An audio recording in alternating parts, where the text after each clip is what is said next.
Good morning, everyone. My name is Karl Lehman, and welcome to our webinar, Heat Exposures, Knowing the Risks.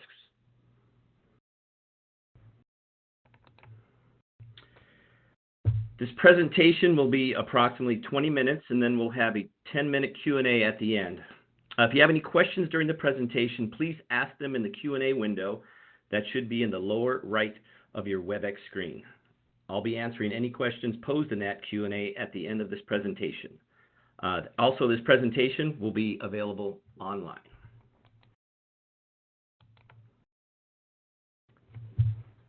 Let's jump right into it. Heat illness prevention elements.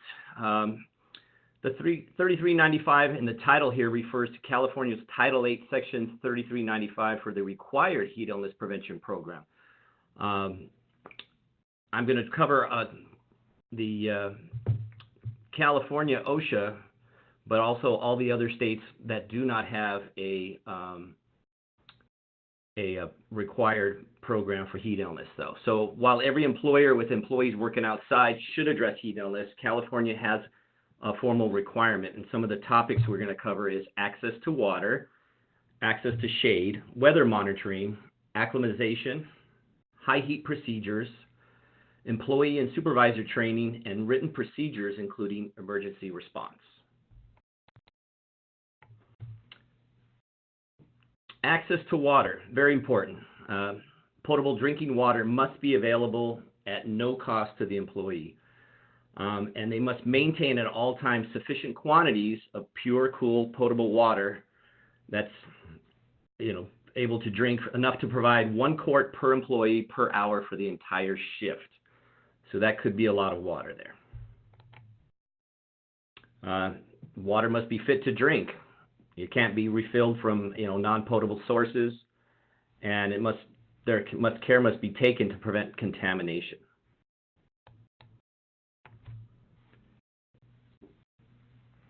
You must implement and maintain an effective replenishment procedure when beginning the shift. The water container should be as close as practical to the working conditions and layout of the work site and readily accessible. You should encourage your employees to drink water frequently and not wait until they're thirsty. Shade, very important. Always have and maintain 1 or more areas of shade when employees are present. And this is the 80 degree Fahrenheit threshold when we're talking about heat. The shade should be located as close as practical to where the employees are working, and it can be man-made or natural shade. Natural shade can be trees, man-made, your basic easy-up canopies, building overhangs, etc. Now, when there's shade here, you have to have enough shade to accommodate the number of employees on recovery or rest periods, and provide enough shade to accommodate the employees who are on a meal period. If using natural trees or easy up, they should be large enough, to accommodate these employees on either a rest, a break, recovery from any heat illness symptoms, or meal breaks. You should encourage employees to take a preventative cool-down rest in the shade and monitor those employees. You need to ask them are they experiencing any symptoms of heat illness. And don't put them back to work until symptoms have abated, and allow at least a 5-minute rest. And if necessary, take appropriate steps or emergency response.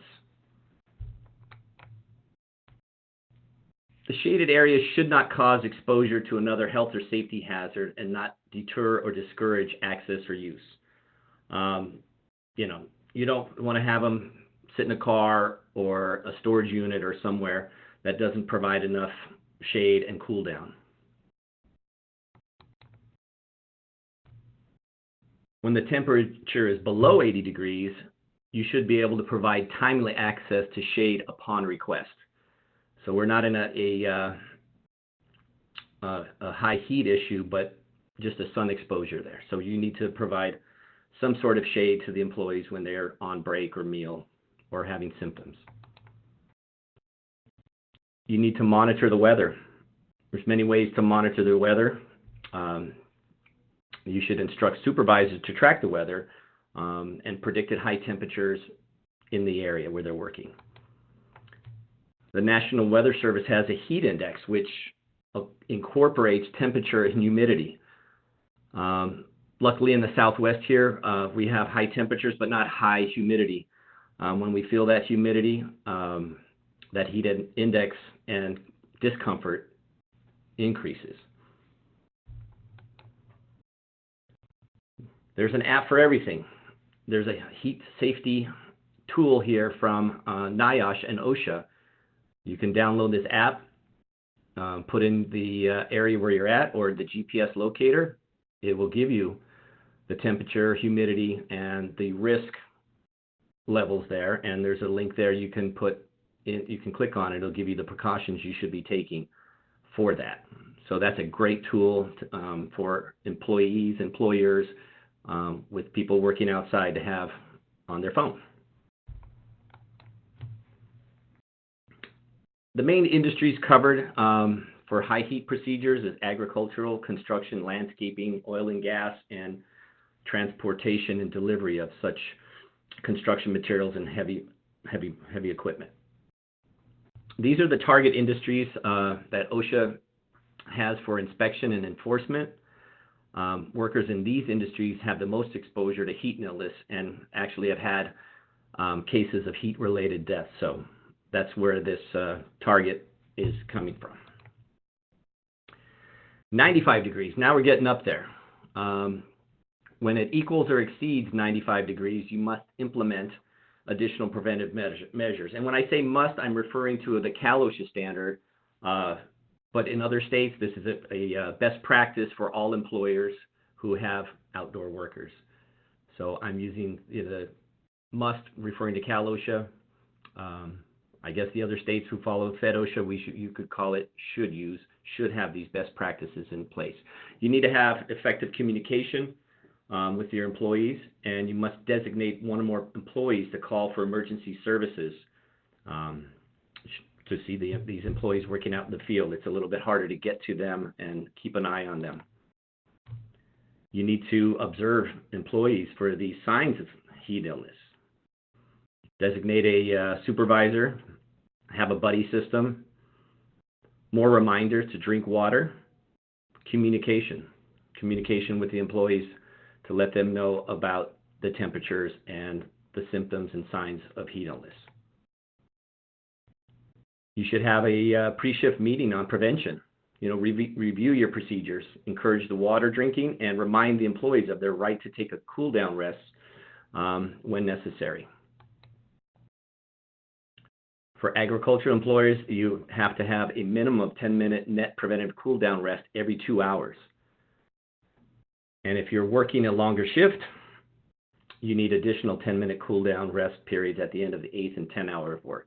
I know there's a lot of agricultural workers right now working in the summer. They try to adjust their time of day that they're working, but sometimes it's not. They're not available to change some of those hours, and they are in the heat there, so they need to allow for the workers to have a cool-down rest period, especially with the exceeded temperatures of 95. Emergency response, that's a big deal there. In the communication portion, they need to be able to take immediate and appropriate action. Emergency procedures, like I said, should be outlined. Supervisors should know how to contact medical services and have clear and precise directions to the site where they're working at.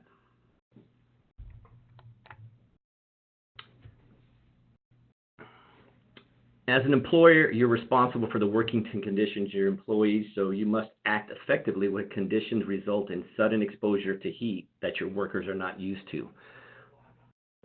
Someone who hasn't worked out in the field when they're new, you should be extra observant of them for the first 14 days of employment so they can get acclimated to the temperature, working outside, etc. Heat wave. We're right in the dog days of summer right now, and we've had some heat waves. I guess a heat wave would be defined as something at least at that 80 degrees threshold, and in the last preceding 5 days, we've had 10 degrees higher than average. So when it's hot and then it's getting hotter, you want to make sure that, like we mentioned previously, if you can lessen the intensity or the shift length or the newly hired employee's work period, you want to modify the work schedule, reschedule non-essential duties during the hot summer months. Sometimes in agriculture, you can't do that, but maybe you can start earlier and take longer breaks during the heat of the day. And then you have to be extra vigilant with your employees to recognize these symptoms of heat illness. Like any program, the employees and supervisors should be trained before beginning work and be able to anticipate heat illness.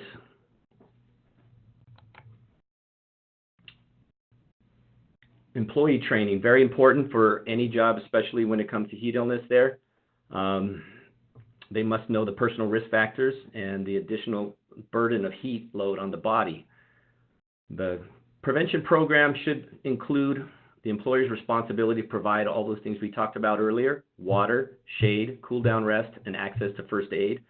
And the employee's right to exercise their rights without retaliation. They have this right to take these breaks in the shade, have the water, etc.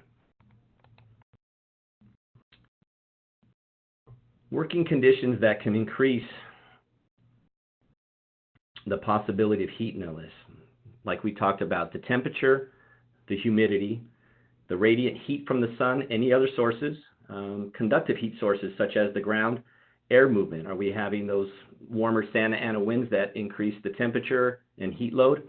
Workload severity and duration, and any type of protective clothing or personal protective equipment that employees wear on them that could increase their exposure to heat illness.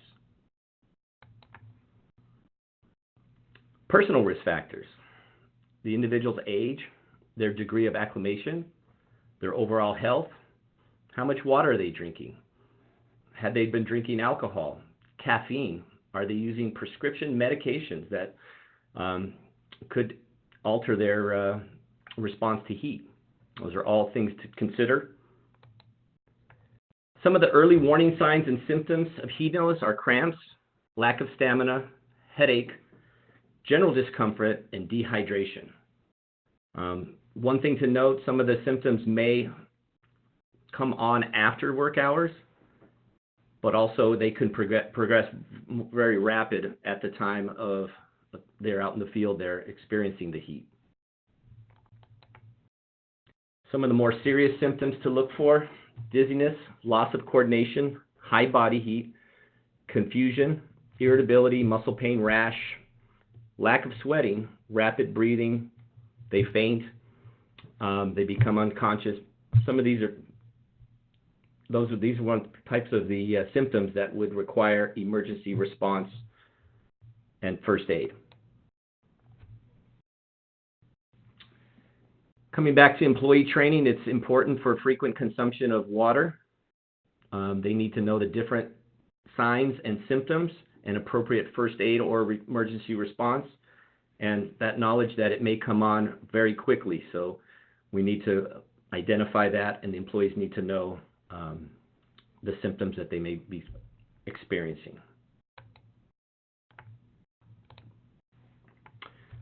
One way to tell if you're hydrated or not, you can check your urine.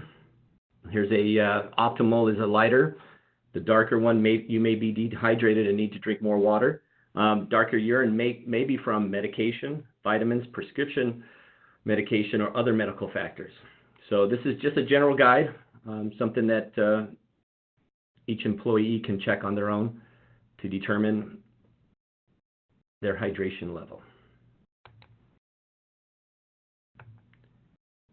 It's important, as we said, training must include acclimatization. You know, how developed is that? Are these people, when you're starting out a shift at the beginning of the summer months, are they aware of, you know, how long it takes to get used to the weather and working outside? So they need to be able to know what these these signs are, be able to report the signs or symptoms to a supervisor, and the procedures for responding to possible heat illness. We need to know the procedures for emergency medical services, providing first aid, and if necessary, transporting employees. As we said, a lot of these positions or these job sites are not near anywhere, and we may need to have and make accommodations for transporting employees to medical services. If not, we need to be able to give precise directions to the worksite and designate a person available to ensure that emergency procedures are invoked when appropriate. So that's when we get to the supervisor training. Supervisors are the ones that are held responsible for providing the training and being aware. So they need to know the heat standard requirements. If you're in a state like California, they must follow those requirements. They need to know the procedures when a worker exhibits or reports symptoms consistent with possible heat illness. And they also should be able to monitor the weather and how to respond to weather advisories. Written procedures. As always, we suggest as a best practice, whenever you have employees should have written procedures for the job and how to do it safely. I brought up here what Cal OSHA has for their requirement, and there's a sample program there. Should you want to implement that if you're not in a state like California that has the requirement for that, but it should be part of your overall injury and illness prevention program. The establish, implement, maintain, and be effective and be in writing is always recommended. You need to maintain the procedures at your work site and made available. Cal OSHA will ask for that. Other states may not ask for that, but it would be in your best interest to have those programs written and available for employers, supervisors, and any OSHA representative. And also the plan should be in English and the language understood by most of your employees. Your written procedures, you should detail how your company will provide access to water and shade, monitor the weather, institute high heat procedures once we get to those threshold temperatures, address acclimatization methods, and train all employees and supervisors, and respond without delay, provide first aid, emergency services, and clear directions to the work site in those emergency situations. Serious hazards out there. You can risk a serious citation if the outdoor temperature exceeds 80 degrees and any of these required elements are not present: drinking water, shade, trained employees and supervisors, and emergency response procedures. OSHA inspects workers in the field, especially during high heat. Cal OSHA will find based on the standard in place. Other OSHA states can also fine you for not having trained employees, etc. You risk having a serious citation or an order prohibiting use if the temperature is greater than or equal to 95 and water, shade, training, or emergency procedures are not in place, or if the temperature is greater than or equal to 80 degrees and there's a heat wave, heavy workload, or other critical factors putting employees in danger. They will be able to shut down your operation and not be able to resume until you correct these imminent hazards. Indoor heat.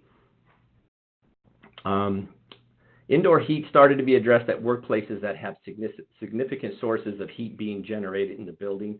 Same requirements as in the 3395, excluding shade. Hopefully indoor we have a roof, 3 or 4 walls on here. And you should address the indoor program in writing as part of your outdoor plan or a standalone. The indoor work threshold temperature is 82 degrees and employees present, or the heat index exceeds 87 degrees when employees are present. At 82 degrees, if they're wearing clothing that restricts heat removal, that's your threshold there. And same thing with high radiant heat areas at 82 degrees. For additional information, here's the Cal OSHA links and websites here. Here's Fed OSHA, NIOSH, Arizona, ADOSH. Some links on here. Like I said, this is going to be available for you and on our website, so you'll be able to use these links. California has a campaign to protect outdoor workers called Water Rest Shade. Here's the materials. You can download it for free. There's stuff on YouTube, different languages that's available. You can go to OSHA or Fed OSHA for the titles, policies, procedures, and the aforementioned sample template for a written program. In California and Fed OSHA, they have consultation services. You can invite them in. They will not give you a citation or penalty. It's free. They help develop publications. You can also reach them by phone. I've called them many times. They don't ask who you are, what's the name of your company. You can ask questions, and they will give you information on that. The caveat on some things, if you invite them, if they find a serious condition, you have 30 days to correct it. If it's an imminent hazard, you must fix it immediately. You need to have employee involvement, and you need to post the serious hazards. At this time, we're going to go to questions.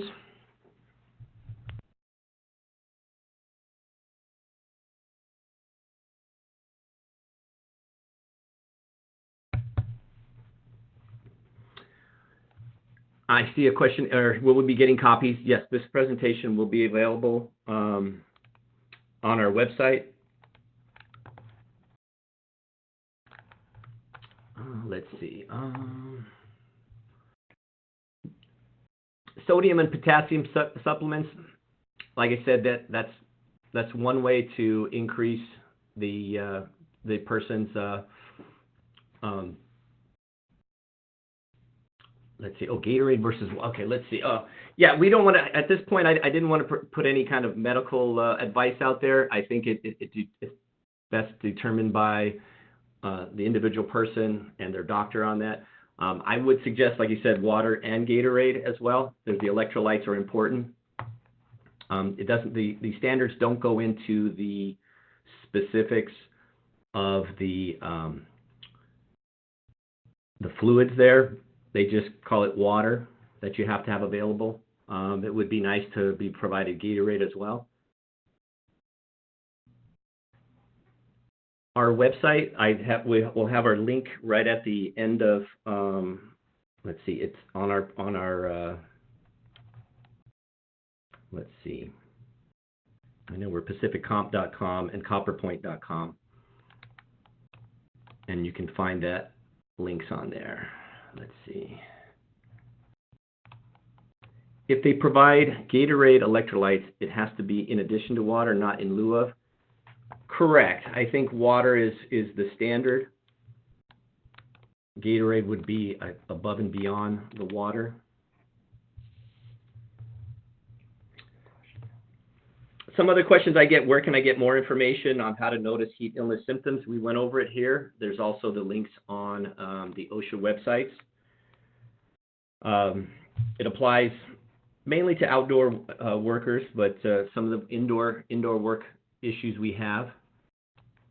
Let's see, another question we have. How should we direct emergency personnel if there is no physical address to the job site?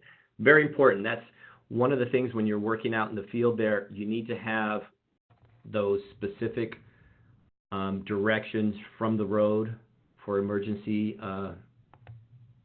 personnel. So that's very important when you know where you're at, have somebody be able to describe that to should you have to call 911, etc.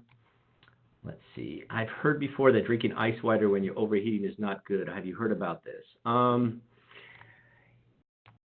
Yeah, I'm not a doctor, so I don't think if I can give advice on that. Ice water probably feels really good if you're outside and you're warm and thirsty, but it may not be the best thing if somebody is experiencing heat illness, heat stroke, etc. Another question I've gotten before is, well, where can I get more information to create training for my employees? Like I said, right on there, on one of the slides there, it has the Cal OSHA sample template that goes over all of these items that you need to cover. You know, access to water, shade, rest periods. emergency procedures, etc. And one other question, what can I do if I feel my employer is not meeting these heat illness guidelines requirements?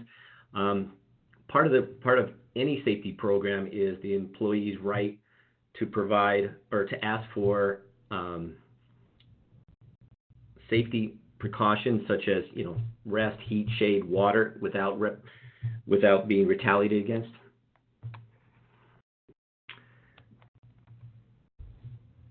Another question, what kind of personal protective equipment would be recommended to counter the heat during the summer? Well, you see a lot of different types of clothing out there.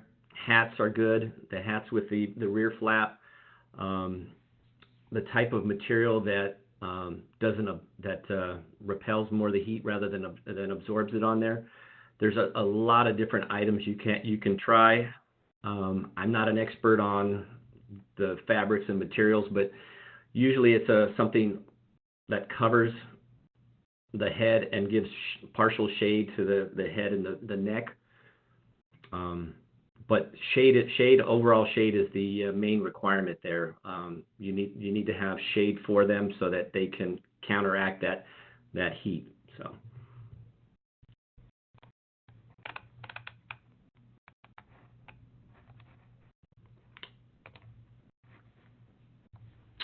Okay, thank you again for attending. Oh, let's see. Oh, where am I at? Oh. Hold on. Oh yeah, once again, I wanted to reiterate, for state-specific requirements, contact your Copper Point or Pacific Comp Loss Control consultant who knows about those state standards, whether it be Cal OSHA, Fed OSHA. Again, thank you for attending our webinar. Like I said, it will be available after the presentation on our website. We will also be posting a blog regarding what we have discussed today.